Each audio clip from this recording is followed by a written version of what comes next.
Oui, bonjour. Aujourd'hui, donc, nous sommes le dimanche 17 février 2019. Je suis ici au quartier de la Défense. C'est pour une vidéo que je vais dédier à l'élection présidentielle qui aura lieu le 24 février 2019. Donc, c'est la semaine prochaine. Donc, d'abord une historique. L'historique, c'est que le Sénégal, c'est l'histoire de l'Afrique, notamment par rapport à la traite négrière, 400 ans, voire 500 ans d'esclavage, et le port de Gorée a fait l'illustration. On a fait l'illustration, à savoir que des millions de hommes et des femmes africains ont été déportés aux Amériques, voilà, concernant le trafic négrier et le commerce triangulaire. Donc le Sénégal, dans son histoire, considéré comme un pays très très important. Le fait que les Français ils aient planté leur drapeau dans les siècles passés a fait que Dakar était la première capitale francophone. Donc la classe dirigeante, en tout cas les intellectuels africains, ils ont pour la plupart fait un tour là-bas pour se former à Dakar, qui était la capitale. Voilà, et donc je vais faire court. Le premier président donc du Sénégal, c'est Léopold Sédar Senghor. Senghor, qui est un intellectuel, un poète, et qui est un des condisciples de Aimé Césaire. Bon, moi j'ai toujours dit que ma préférence va à Césaire, par rapport à sa façon de voir la vie, sa philosophie, sa pensée, voilà. Et donc chacun fait son choix. Et j'ai considéré que d'ailleurs Léopold Sédar Senghor est le père de la France-Afrique pour la branche culturelle. Houphouët-Boigny étant évidemment pour moi le père de la France-Afrique sur le plan politique et économique. Voilà, faut situer les choses. Donc Léopold Sédar Senghor cède le pouvoir dans les années 80 à son ministre, son ancien premier ministre, en l'occurrence Abdou Diouf, qui l'a succédé. Et ensuite, ça a été Abdou Diouf qui a dirigé le pays pendant quelques années. Et après, il y a eu des élections et c'était au tour de Abdoulaye Wade. Alors, ce qu'il faut rappeler, c'est qu'Abdoulaye Wade a été emprisonné longtemps. Et ce qui s'est passé, c'est que la jeunesse sénégalaise à l'époque s'était mobilisée pour lui et le slogan c'était Sopi. Voilà, pour demander qu'il y ait plus de démocratie au Sénégal. Alors Abdoulaye Wade donc prend le pouvoir et il dirige le pays. Il avait eu comme premier ministre notamment un certain Macky Sall, qui est aujourd'hui au pouvoir, dont le mandat se termine justement le 24 février 2019. Et il a aussi placé son fils, Karim Wade. Alors donc après Abdoulaye Wade, c'est justement autour de Macky Sall qui a remporté les élections par la suite. Maintenant, ce que je tiens à signaler avant de continuer ma vidéo, c'est par rapport au cas de Abdoulaye Wade. Abdoulaye Wade, en fait, il voulait faire de la République du Sénégal une espèce de monarchie, c'est-à-dire qu'il voulait à tout prix mettre son fils, et visiblement, il n'a pas réussi. Et moi, ce que je condamne, c'est le fait de vouloir mettre son fils, premièrement, et puis deuxièmement, l'espèce de corruption, l'espèce de détournement des biens publics. C'est ce qui s'est passé. Voilà. Et ensuite, ce qu'il faut signaler, c'est que récemment, Abdoulaye Wade est retourné au Sénégal pour la campagne électorale et il a fait preuve d'une grande irresponsabilité. Pourquoi ? Parce qu'il demande aux Sénégalais, quand il arrive, de boycotter les élections d'une part et de brûler carrément leur carte d'électeur et tout ça. Donc pour moi, c'est irresponsable. Et on se rend compte que quoi ? On se rend compte que finalement, en fait, au Sénégal, il y a eu des morts. Vous vous rendez compte ? En 2019, au Sénégal, à l'occasion des élections, pendant les campagnes électorales, il y a des morts. Donc c'est très grave. Un mort, c'est un mort de trop. Et j'ai cru savoir que là, au moment où je fais la vidéo, il y a au moins 3 ou 4 morts. C'est très grave. Et là, qui est-ce qui emporte la responsabilité ? Mais c'est d'abord toute la classe politique sénégalaise, et en particulier Macky Sall, parce qu'il a pas mis en œuvre ce qu'il fallait. Parce que c'est lui qui est le président du pays, et donc c'était lui qui devait mettre en œuvre ce qu'il fallait, faire le nécessaire et les manières à ce qu'on n'en arrive pas là. Voilà. Donc j'impute le nombre de morts là pendant la campagne électorale 2019 au Sénégal en premier Macky Sall et ensuite à Abdoulaye Wade. Voilà. Donc ce qu'il faudrait dire, c'est que au fond, Wade donc n'a pas été suivi. Et heureusement, fort heureusement, la jeunesse sénégalaise a expliqué que voilà, on l'a accueilli chaleureusement, mais de là à ne pas aller voter, non, on ira voter. C'est très bien. C'est très bien. Et lui, il est dans une démarche de vengeance, et c'est la raison pour laquelle je pense que c'est irresponsable. Parce que son fils a d'abord été emprisonné par Macky Sall pour les accusations de détournement et de corruption. Bon, et ensuite, après ces peines de prison, il y a eu un arrangement entre Macky Sall et puis le clan Wade, je pense. Et du coup, le fils Wade, Karim Wade, se retrouve maintenant dans le Golfe, dans les pays du Golfe. Je ne sais pas si c'est en Arabie Saoudite ou je sais où. En tout cas, il est dans les pays du Golfe, les réfugiés là-bas. Et je crois que ça a été un deal entre eux. Et à savoir que va te mettre là-bas et puis fais-toi oublier et je verrai si je dois renoncer aux poursuites. Ça, c'est sans doute ce qui a été convenu entre eux. Sauf que Karim Wade et son père, ils veulent pas en découdre. Enfin, ils veulent en découdre du moins, ils veulent pas en rester là. Et c'est la raison pour laquelle, à l'occasion de ces élections, il avait souhaité se présenter. Mais il a été écarté de facto par cette situation-là, hors du pays. Et ensuite, qu'est-ce qui s'est passé? Eh bien, on a quelqu'un comme Macky Sall qui a réussi à non seulement écarter Karim Wade, mais il a aussi écarté le maire de Dakar, c'est-à-dire Khalifa Sall. Mais qu'est-ce qu'il reproche à Khalifa Sall? C'est de dire que il aurait détourné des fonds. Mais en réalité, quand on écoute les interventions justement de Ousmane Sonko à l'Assemblée nationale sénégalaise, au Parlement sénégalais, il explique que en réalité, Macky Sall, les fonds qu'il a détournés depuis qu'il est au pouvoir, ce sont des milliards, et que ce qu'on reproche à Khalifa Sall, l'ancien maire de Dakar, c'est pin-up, c'est-à-dire que c'est complètement dérisoire. Donc en fait, là, il trouve un prétexte pour écarter un adversaire qui pourrait l'affronter lors de ces élections. Donc c'est antidémocratique. Voilà. Donc moi, je ne vous cache pas que mon candidat, évidemment, c'est Ousmane Sonko, parce que c'est celui qui répond aux aspirations de la jeunesse aujourd'hui, la jeunesse africaine en général, et la jeunesse sénégalaise en particulier. Donc j'en appelle à ce que toute la jeunesse se mobilise le 24 février 2019 pour porter au pouvoir Ousmane Sonko. C'est l'homme providentiel, et il faut chercher la définition dans le dictionnaire. En réalité, aujourd'hui en France, beaucoup ont peur d'utiliser ce terme-là, mais moi j'ai compris pourquoi.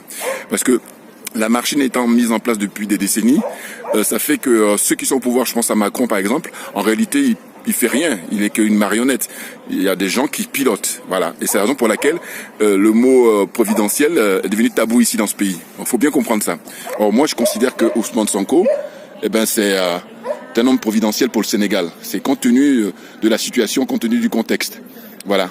Donc au fond, on doit se mettre d'accord pour dire qu'il est venu pour sauver le Sénégal par rapport à toutes les magouilles, par rapport à toute la corruption mise en place par Macky Sall. Voilà. Donc je dois rappeler, première responsabilité, celle de Abdoulaye Wade, pour le fait que il demande à ce que les gens n'aillent pas voter, même qu'ils brûlent leur carte d'électeur, c'est n'importe quoi. Hein. Voilà, ça c'est une incitation au trouble pour un pays qui est paisible. Et puis il y a une dame, une députée, c'est Tal, elle s'appelle.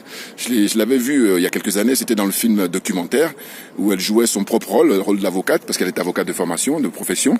Et elle m'a déçu, comme elle a déçu beaucoup de Sénégalais, c'est-à-dire qu'elle a une grande gueule, elle prend la parole pour se montrer indépendante du moins à l'Assemblée nationale du Sénégal. Et ce qu'on constate, c'est que là récemment, elle a fait volte-face, ça consistait à aller se rallier à Macky Sall. Donc évidemment, on ne peut pas se douter que elle a eu un arrangement, échange de bons procédés, c'est-à-dire qu'il y a une promesse, soit d'un poste ministériel à tous les coups, ou un autre poste important, ça c'est sûr. Et c'est très étonnant parce que quand on voit les images d'archives, on penserait que cette dame elle pencherait plutôt du côté de Sonko Ousmane. Or c'est pas le cas.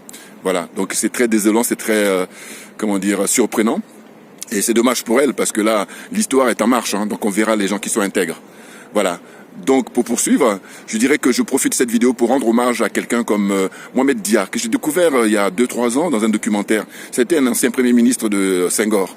Et ben, ce monsieur, quand j'ai vu le documentaire sur lui, je me suis dit, mais en fait, comment ça se fait que les présidents Gbagbo et compagnie n'ont pas pris des leçons? Parce que là, à l'époque, il a été emprisonné, lui, simplement parce qu'il avait décidé de enlever les contrats aux Français et de confier, par exemple, aux autres pays comme la Chine et compagnie. Et c'est la raison pour laquelle les Français ont créé une espèce de rivalité comme ça entre lui et le président Senghor. Donc il a été enfermé, le pauvre, pendant des décennies. Hein. Il est resté en prison très longtemps. Et heureusement, il est sorti. Mais quand il est sorti, je dis heureusement, c'est-à-dire qu'il n'est pas mort en prison, mais quand il est sorti, il était très vieux. Voyez-vous? Voilà. Donc je profite de cette vidéo pour rendre hommage à Mohamed Dia, ancien Premier ministre au Sénégal. Et puis je poursuis pour dire quoi? Pour dire que Macky Sall, là, il faudrait, à l'occasion de ces élections-là, mais il faut l'éliminer définitivement, il faut le balayer. Il faudrait qu'il s'en aille, parce que il a fait 12 ans au pouvoir, c'est 12 ans de trop. Hein. 12 ans de trop, parce que qu'est-ce qu'il a fait? Il a passé son temps à signer des contrats avec les sociétés extérieures pour piller le pays, pour piller le Sénégal. Et du coup, ce sont le peuple, ce sont les Sénégalais qui sont les perdants. Voyez-vous?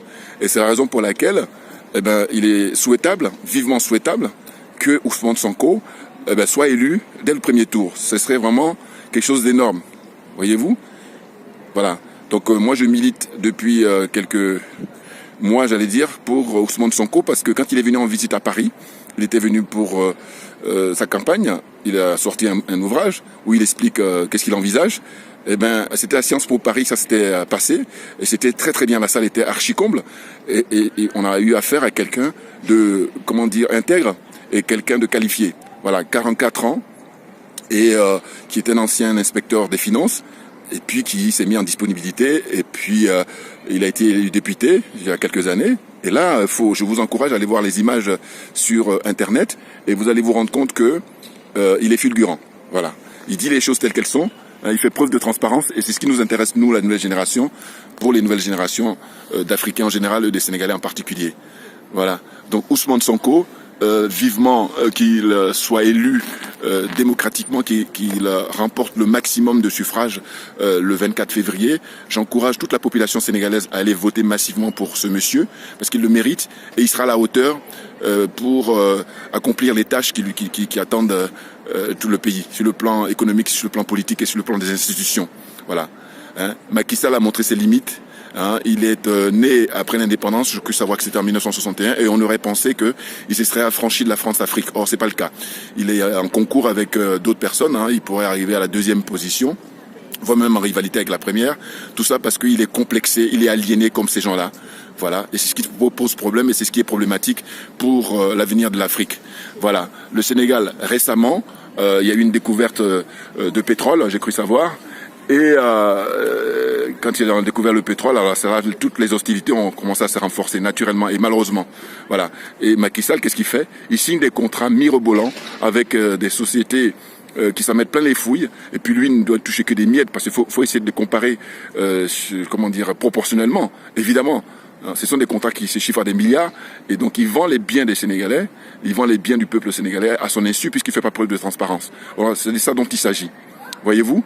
Donc là, aujourd'hui, ce qu'il faudrait, c'est vraiment se mobiliser avec des frères comme, je pense, à Wadi, ex-leader du groupe Positif Black Soul, qui lui est un frère engagé depuis des décennies.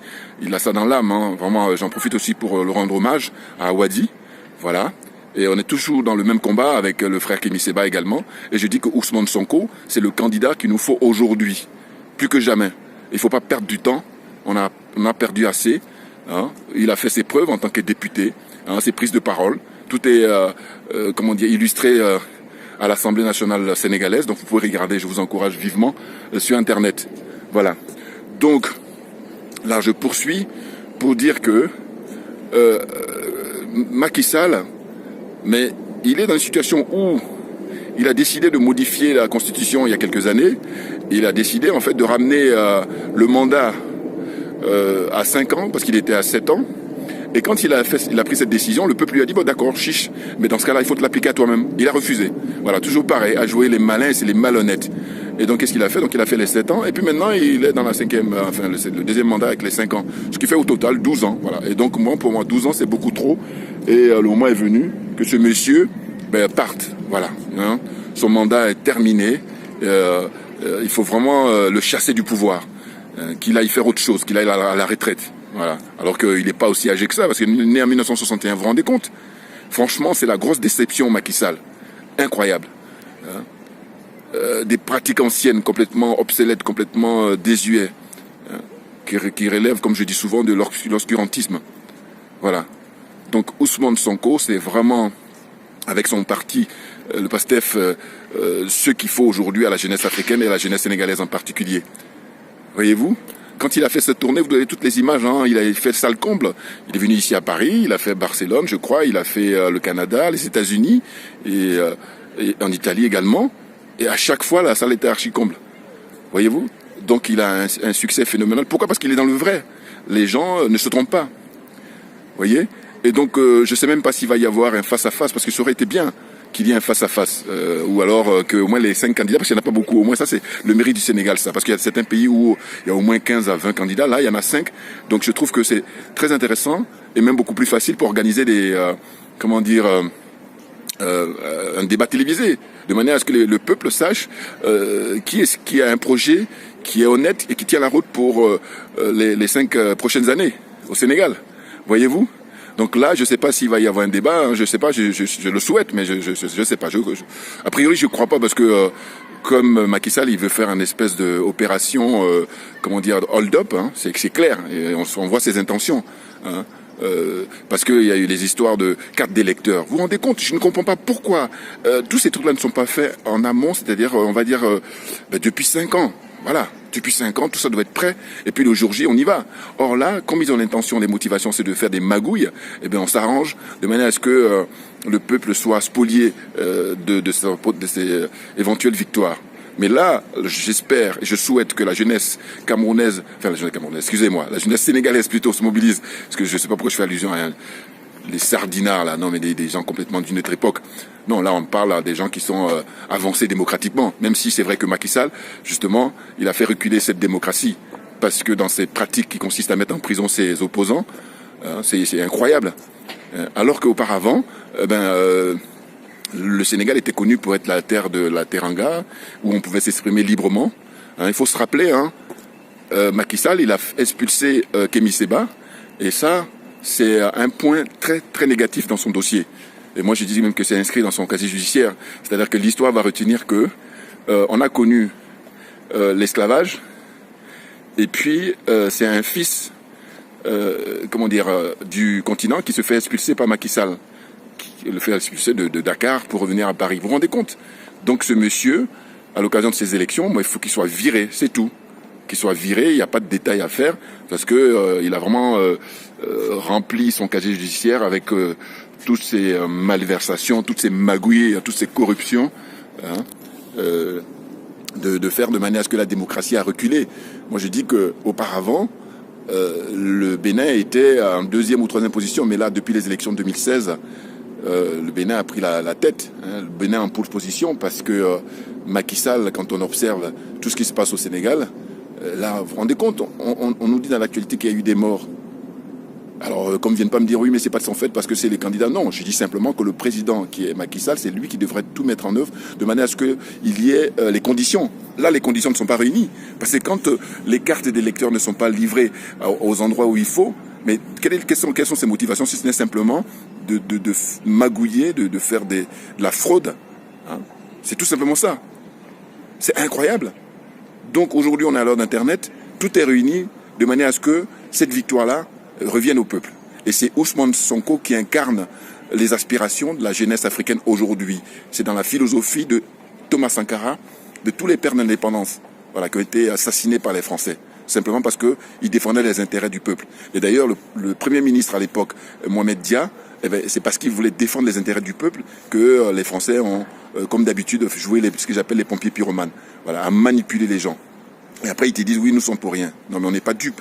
Ça y est, il faut arrêter d'insulter notre intelligence. Donc on a compris les choses maintenant, et il est question de mettre les choses à leur place, justement. Voyez-vous? Donc ce que je tenais à dire, c'est que j'avais fait une vidéo il y a quelques mois où j'avais soutenu vivement Ousmane Sonko, donc je me disais que c'était tout à fait nécessaire que je fasse là, à l'occasion de ces élections, pour apporter mon soutien inconditionnel, évidemment, à ce monsieur qui est brillant, à l'aise, mais parce qu'il n'a rien à se reprocher, c'est ça qui est clair. Ben oui, il n'a rien à se reprocher. Il n'est pas comme un Macky Sall là, qui est à s'endormir, c'est pour ça qu'on l'a surnommé, je sais pas, le lion qui dort, je sais pas quoi là, mais c'est incroyable, à livrer toutes les richesses du peuple sénégalais à des forces exogènes, et alors que c'est un pays qui est éminemment riche, puisqu'on a découvert le pétrole. Voyez-vous? Donc maintenant, ce dont il est question, de faire preuve de transparence, de manière à ce que toutes les richesses du Sénégal reviennent au peuple sénégalais, hein, et que on ne retrouve pas dans la Méditerranée, des jeunes Sénégalais comme les autres, malheureusement les autres Africains, à se suicider. Carrément, pour moi, c'est du suicide, ça. Les jeunes qui prennent la Méditerranée pour venir en Europe. Vous vous rendez compte? Donc là, Ousmane Sonko, ce qu'il a prévu, c'est supprimer le franc CFA. Et ça, c'est notre combat ultime. Et je dis même que avant le franc CFA, il faut demander la fermeture de toutes les bases militaires françaises. Voilà, c'est ça dont il s'agit. Parce que quand on parle du CFA, alors qu'il y a des experts qui ont déjà planché dessus, qui ont écrit des bouquins, hein, Nicolas Agbourou, le professeur Nicolas Agbourou, il ivoirien en référence, il y a Kakuna Bouko, il y a, comment on appelle ça, l'intellectuel camerounais qui depuis les années 80 avait déjà écrit les méfaits du franc CFA, un poémie, il s'appelle. Et puis, il y a aussi le professeur Mamadou Koulibaly en Côte d'Ivoire. Il y a du monde, il y a du beau monde. Donc moi, ce que je tenais toujours à dire, c'est dire que ceux qui soutiennent le franc CFA, pourquoi ils n'écrivent pas des bouquins? Moi, je cherche, hein, dites-le moi. Parce que j'ai lu quelques bouquins là où il y a des gens qui ne sont ni pour ni contre. Voilà, bon là, c'est fade. Donc ce qu'il faudrait, il faut se prononcer. On est contre ou on est pour. Voilà, donc le constat que je fais, c'est que je dis ceux qui sont partisans du franc CFA, ils passent leur temps à blablater. C'est-à-dire que dans la bouche, qu'il y ait du verbal, mais il n'y a pas d'écrit. Moi, je cherche, donc donnez-moi dans les commentaires les références des bouquins de ceux qui ont écrit pour expliquer les bienfaits du franc CFA. Voilà, je cherche toujours. Hein. Donc Ousmane Sonko, il a dit qu'il allait supprimer le franc CFA, et ça, c'est un cheval de bataille qui est très important. Moi, je dis, avant la suppression du franc CFA, il faudrait fermer les bases militaires qui sont dans les pays là-bas, les pays africains. Il faut qu'ils soient fermés urgemment, hein, parce que ces bases-là, elles n'ont plus lieu d'être là-bas, hein, parce que ça remet en cause complètement la légitimité des pays. On ne peut pas dire qu'un pays est indépendant alors qu'il y a des bases militaires. Ça n'a pas de sens. Est-ce qu'il y a des bases militaires africaines ici en France ou en Europe? Donc c'est du bon sens. Et c'est la raison pour laquelle je dis, ceux qui veulent polémiquer, ils ne peuvent pas polémiquer sur l'histoire des bases militaires. Ils peuvent essayer de polémiquer parce qu'ils sont, malhonnêtes intellectuellement sur la question du CFA. Mais en ce qui concerne les bases militaires, je dis, on va commencer par ça. Il faudrait que la jeunesse africaine se mobilise pour la fermeture intégralement de toutes les bases militaires françaises qui sont là-bas en Afrique francophone, notamment et en particulier. Voilà. Parce que ce sont ces bases militaires-là qui servent de gardiens pour protéger tous ces dictateurs-là. La réalité, elle est là, hein. Donc c'est la raison pour laquelle je dis, avant même de demander le démantèlement du franc CFA, il faut simplement commencer par fermer les bases militaires. Et des gens comme Idriss Déby et compagnie, vous allez voir que soit ils rendent leur tablier, ou soit ils se soumettent, aux préférences du peuple. Voilà, merci de m'avoir suivi, et à très très bientôt. Gardez le cap. Merci bien. Voilà, parce que en réalité, on voit que ça dure, hein, les histoires de franc CFA, ceux qui disent qu'ils sont pour et tout ça, enfin qui sont contre. Non mais n'importe quoi. Ça n'a rien apporté. Les pays ils sont en retard depuis des décennies. Voilà, ils sont derniers dans le peloton quand on fait les classements au niveau des institutions.